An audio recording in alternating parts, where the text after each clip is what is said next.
Morning at the Window Part 2. So now we have ghosts rattling plates. So is this a reference to someone who died and rose again, or perhaps to the Holy Spirit?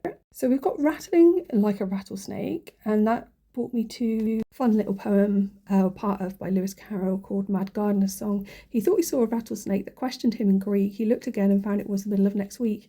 The one thing I regret, he said, is that it cannot speak. So the beginning of next week, the two letters are N and W. I'm not going to guess what the middle part is. But also a sistrum rattles. And I was reading up about that. It has a U shape metal frame, so could also refer, if it was a message, to something like U-boats or submarines, in which case our basement could be underwater. I was thinking plates then could be platter, but also vessels, and could also refer to John the Baptist, because it just seems to be in every poem. Breakfast could also be break fast, as in stop, if you were sending a telegram. And in Greece, one of the words for breakfast was ariston, which was a meal not taken long after sunrise, but that later changed to mean a meal around noon. And with that link with the basement, I'm thinking underground or the underworld. I was reading something else today about a Father Cheetham who Eliot stayed with for quite some time, and he was the warden of St. Stephen's Church in Gloucester Road. I think this Cheetham feather links to the Cheetah and Schofield poem. Anyway, he said, Father Cheetham found a shelter in what always seemed to be a characteristic choice of abode, the basement of the Albert Hall.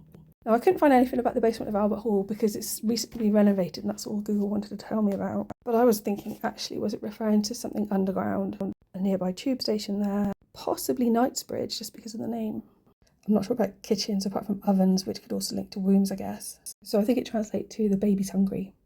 And along the trampled edges of the street. So the trampled edges of the street are the pavement or sidewalk, a place where you walk. But a synonym of that is stamped, so stamp along the sidewalk. And then if street is lion, we could be thinking about a coin. So the lion rampant is the coin symbol for Scotland.